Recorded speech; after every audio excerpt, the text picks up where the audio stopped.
Pentru că nu am de la destropit, am băgat băzdăgania asta. Aici e îngrășământ de la foliar.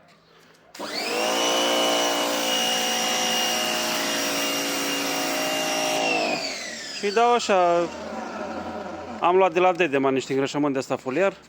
Se amestecă 200 de ml la 10 litri de apă și se dă pe suprafața gazonului. S-a cam uscat, nu știu ce naiba, de la căldurile astea tâmpite din ultime zile. Dar așa revine el.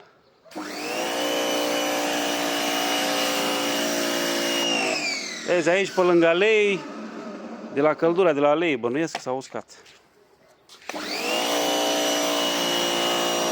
Ăsta are și opțiunii de a trage apa din găleată, deci nu-i trebuie neapărat presiunii de la furtun, de la canal, cum s-ar spune, poate să tragă din găleată singur apa. Și i-am pus, efectiv, i-am pus îngrășământul în găleată acolo și îi dau. Ăsta e fertilizantul foliar de la Dedeman, l-am luat. E prima oară când folosesc. Vedem ce se întâmplă mâine.